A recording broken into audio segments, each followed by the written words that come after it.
கர்த்தருடைய பரிசுத்த நாமத்திற்கு மகிமை உண்டாவதாக. யோவான் எழுதின சுவிசேஷம் 5ஆம் அதிகாரம் 5ஆம் வசனத்திலே நாம் ஒரு சம்பவத்தை வாசிக்கிறோம்.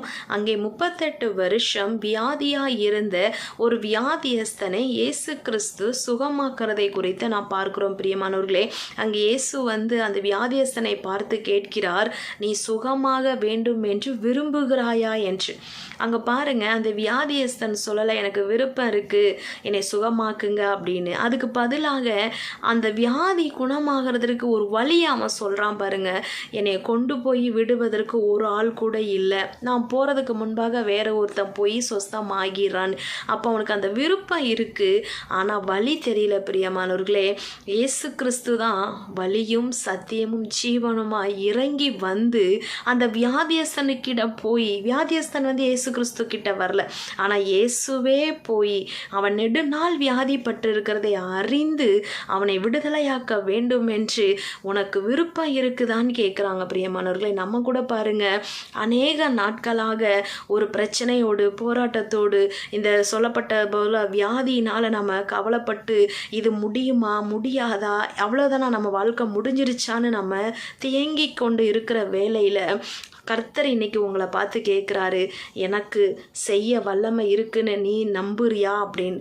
நம்ம ஆண்டோட சொல்லுவோம், ஒரு ஆள், ஒரு மனிதன் எனக்கு உதவி செய்யலாம், இல்லை யாராவது மூலியமா எனக்கு ஒரு விடுதலை கிடைக்காதான்னு நம்ம பார்த்து கொண்டு இருக்கிற வேளையில் அந்த இயேசு கிறிஸ்து இந்த நாளில் வார்த்தையின் மூலியமாக நம்மளோடு இடைப்பட்டு கொண்டு இருக்கிறார். பிரியமானவர்களே, நம்ம மனிதரை நோக்கி பார்த்து கொண்டே இருந்தால் அந்த வியாதியஸ்தனை போல அந்த குளத்தில் போய் அப்போதான் அவனுக்கு ஒரு சுகம் கிடைச்சிருக்கும். ஆனா பாருங்க, இவன் குளத்துக்குள்ளே போகல, அந்த குளத்துல போய் அவன் கழுவப்படவே இல்லை. இயேசு ஒரு வார்த்தை தான் சொன்னார், உன் படுக்கை எடுத்துக்கொண்டு நட என்று.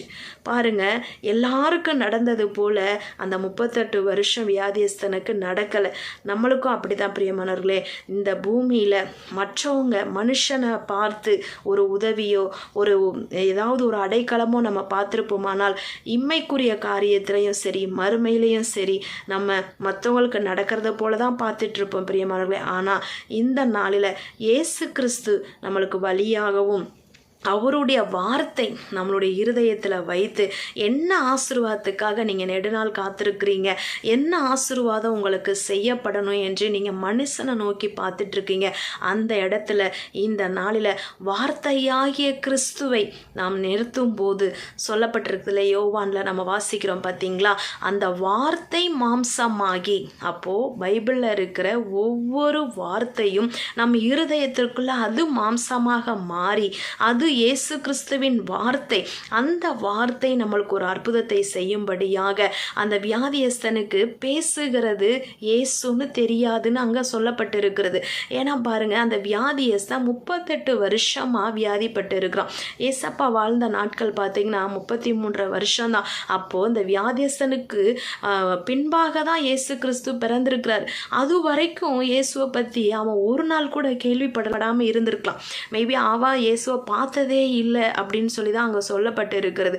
அப்படி இருந்தும் அந்த வியாதியஸ்தனை நோக்கி இயேசுவே இறங்கி போய் அவனை பார்த்து மனதுருக்கம் கொண்டு அவனுக்கு ஒரு விடுதலை கொடுத்தது போல இந்த நாளில் கர்த்தருடைய பிள்ளைகள் நெடுநாள் காத்திருப்பது இருதயத்தை இளைக்கப்பணம் விரும்பினது வரும்போது சீப விருச்சகத்தை போல் இருக்கும் என்று எழுதியிருக்கிற வார்த்தையின்படி நெடுநாள் காத்திருக்கிற காரியத்தில் இந்த நாளில் கர்த்தர் உங்களுக்கு கொடுக்கிற ஒவ்வொரு வார்த்தையும் இருதயத்தில் வைத்து அந்த வார்த்தையை கிளைம் பண்ணி இயேசுவின் நாமத்தினால பெற்றுக்கொள்ளும்படியாக அந்த வார்த்தை மாம்சமாகி இந்த நாளிலே எல்லா ஆசீர்வாதத்தையும் வருஷ கணக்காக நம்ம இதுவரைக்கும் விடுதலை இல்லாமல் இருக்கிற எல்லா காரியத்திலையும் கர்த்தர் ஒரு விடுதலையை கொடுத்து குமாரன் விடுதலையாக்கினால் மெய்யான விடுதலை என்று சொல்லப்பட்டிருக்கிறது.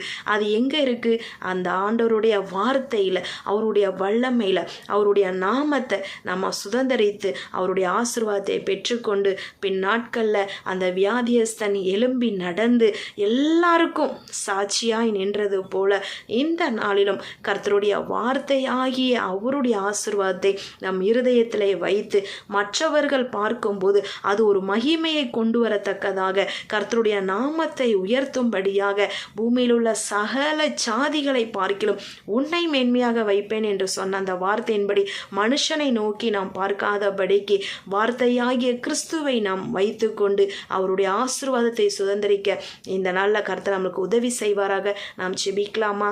நல்ல தகப்பனே, இந்த வேளையிலும் அந்த 38 வருஷம் வியாதியாக இருந்த அப்பா அந்த வியாதியஸ்தனை நீங்கள் தேடி போய் ஒரு சுகத்தை கொடுத்து அப்பா சாட்சியாக சபைக்கு நிறுத்தினது போல எவ்வளோ நாட்கள் ஆண்டவரை அப்பா கர்த்தருடைய பிள்ளைகள் ஆசீர்வாதத்துக்காக ஒரு மனுஷனை நோக்கி பார்த்து கொண்டு இருப்பார்கள். ஆனால் இந்த வேளையில் ரைட் நவ் ஜீசஸ் உம்முடைய வார்த்தை வெளிப்படட்டும். வாக்குத்தத்தத்தை வைத்து ஆண்டவரே அப்பா தகப்பனை ஜெபித்து ஆண்டவரே அப்பா அந்த வாக்குத்தத்தத்தை ஆசீர்வாதமாக பெற்றுக்கொண்டு சாட்சியாக சபைகளிலும் குடும்பத்திலும் தேசத்திலும் கர்த்தருடைய பிள்ளைகளை நீர் நிறுத்தும்படியாக அந்த வாக்குத்தத்தத்தை ஆண்டவரை விசுவாசிக்க விடாதபடிக்கு நம்ப விடாதபடிக்கு சத்ரு கொண்டு வருகிற எல்லா ஆண்டவரை போராட்டத்திலிருந்து ஒரு ஜெயத்தை இந்த நாளில் கர்த்தருடைய பிள்ளைகளுக்கு நீங்கள் கொடுக்கும்படியாக ஒருமனப்பட்டு உங்கள் பாதத்தை நோக்கி நாங்கள் முத்தம் செய்கிறோம்.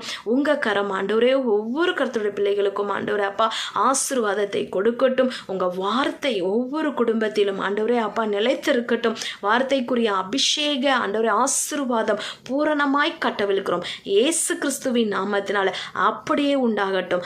ஆசீர்வதிங்க இயேசுவின் நாமத்தில் பிதாவே, ஆமேன். கர்த்தர் அப்படியாக உங்களுக்கு கொடுக்கப்பட்ட எல்லா வாக்குத்தத்த வார்த்தையும் ஆசீர்வதித்து சபைக்கு நடுவில் உங்களை சாட்சியாக நிறுத்துவாராக.